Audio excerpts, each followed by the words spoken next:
Hola, ¿qué tal? ¿Cómo están? Qué gusto que nos volvamos a encontrar en otro lunes de leer. Hoy estoy grabando mi video domingo por la mañana, un poquito temprano, porque este verano ha sido inusual en cuanto al clima, como eh, vemos que ha sido inusual en otras partes del mundo e incluso parte de los Estados Unidos, ¿no? Con inundaciones catastróficas en Alemania y Bélgica esta semana, con temperaturas altísimas en el oeste de los Estados Unidos y con una sequía que viene también siendo parte de esos fenómenos. Y aquí en Luisiana, lo que ha ocurrido es que ha llovido todo el verano, cosa que después de tantos años de vivir acá, es la primera vez que veo ese fenómeno que pasa.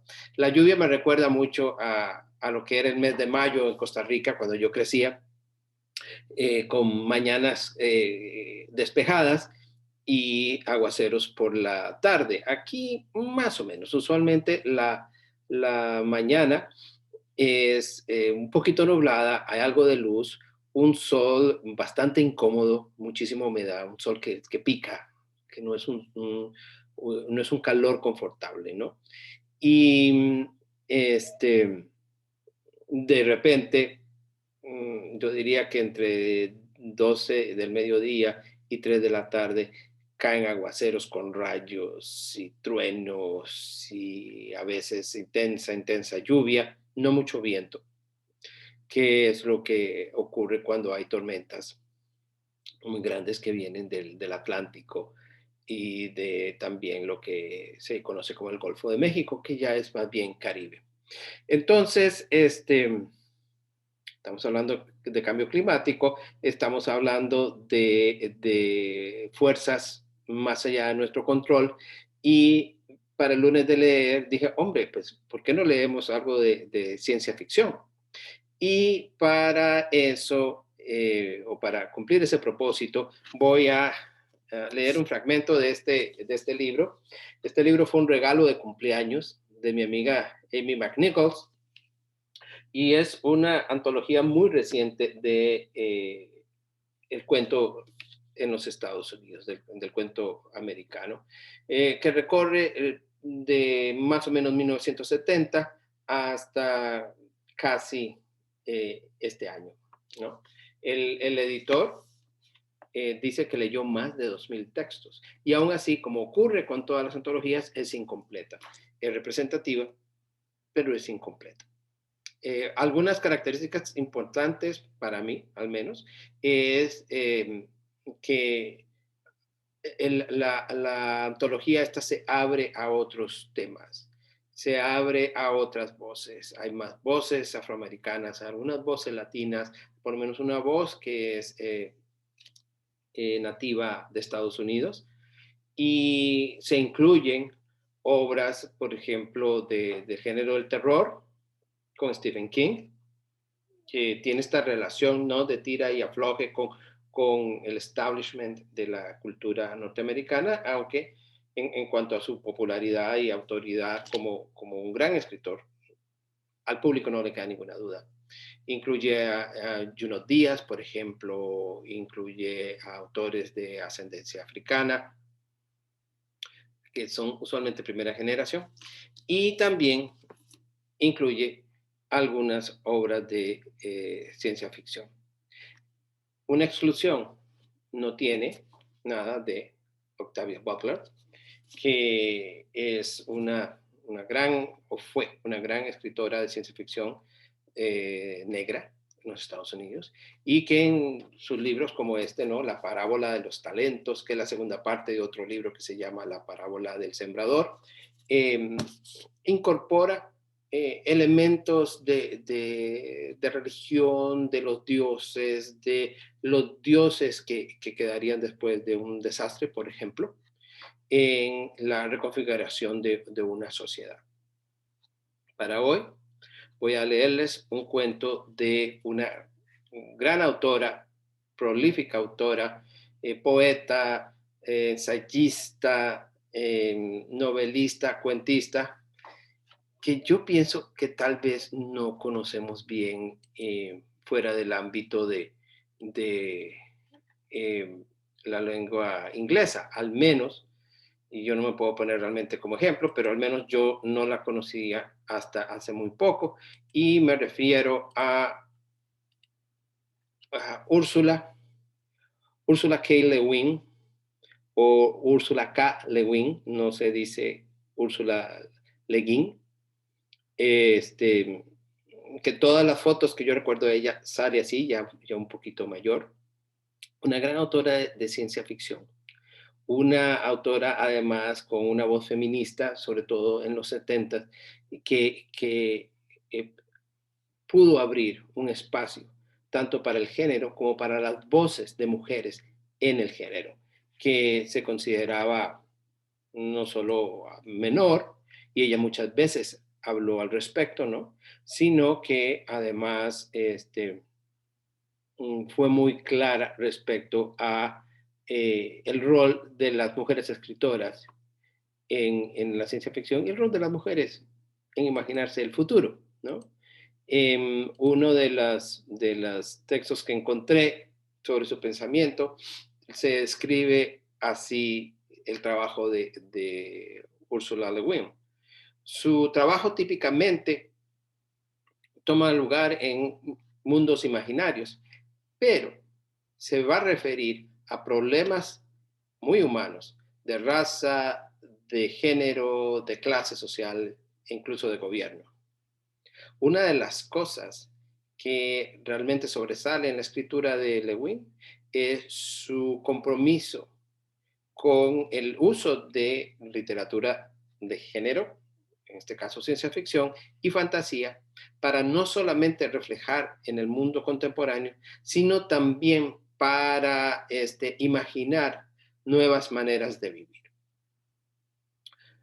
Uno de sus libros más importantes es un libro de cuentos que se llama Los que se van de Homelas.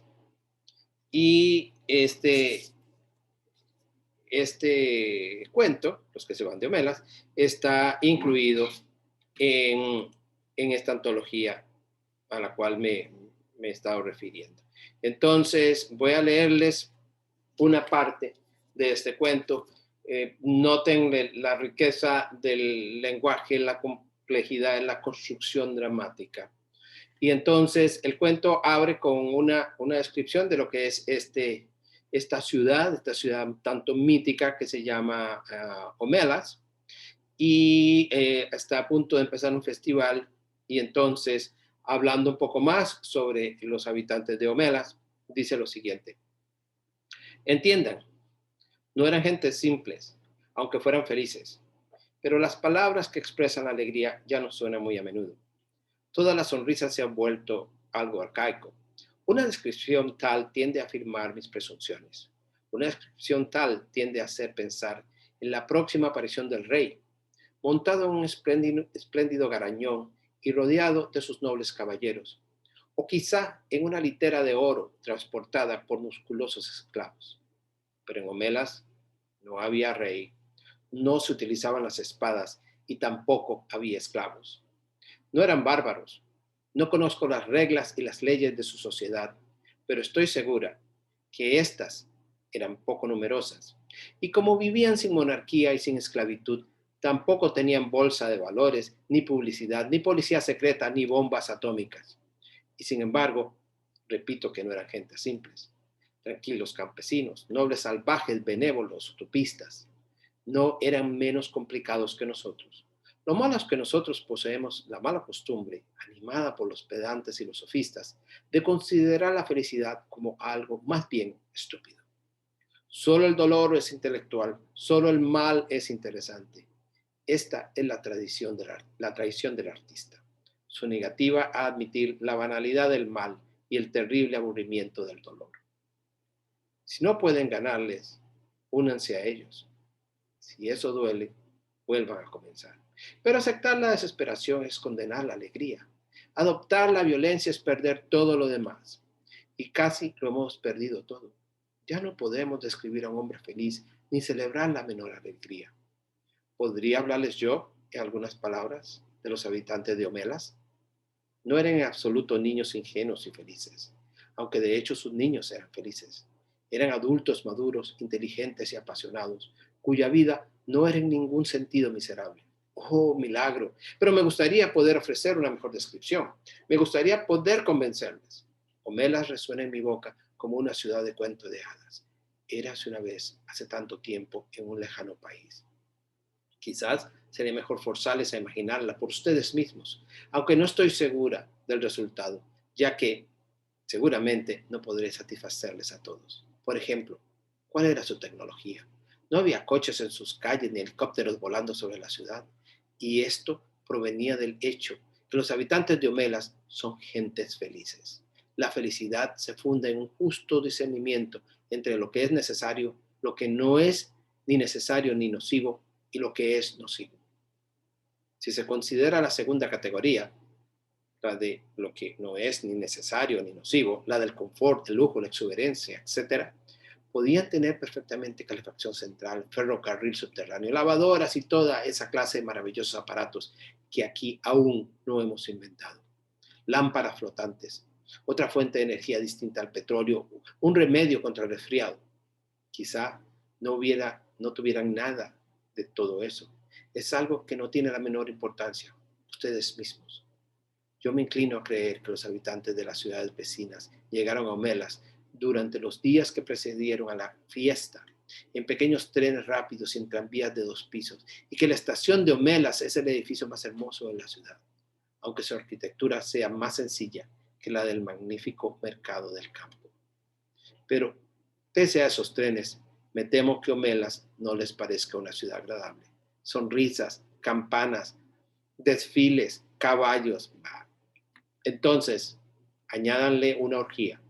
Si les parece útil añadirle la orgía, no vacilen. Sin embargo, no nos dejemos arrastrar para instalar en ella templos de donde surgen magníficos sacerdotes y sacerdotisas enteramente desnudos, ya casi en éxtasis y dispuestos a copular con cualquier hombre o mujer, amante o extranjero, deseando la unión con la divinidad de la sangre, aunque esta fuera mi primera idea. Pero realmente será mejor no tener templos en Homelas, al menos no templos materiales. Religión sí, clero no. Esas hermosas personas desnudas pueden sin duda contentarse con pasear por la ciudad, ofreciéndose como soplos divinos al apetito de los hambrientos y al placer de la carne. Pueden ver ustedes, espero, si yo no he leído tan horriblemente, cómo ella va especulando sobre un mundo posible, un mundo utópico en el que se encuentra la alegría como fundamento de todo lo que pasa en esta ciudad versus la tecnología, el desarrollo desaforado de cosas y sobre todo el poder. Entonces, ojalá que algunos de ustedes se interesen por leer a esta autora. Sus libros de ensayos también son fabulosos. Tiene, por ejemplo, que es sobre la vejez y tiene muchísimo material sobre la literatura, sobre el futuro, sobre cómo imaginar un mundo mejor. Que tengan un bonito día, que tengan una magnífica semana. Hasta luego.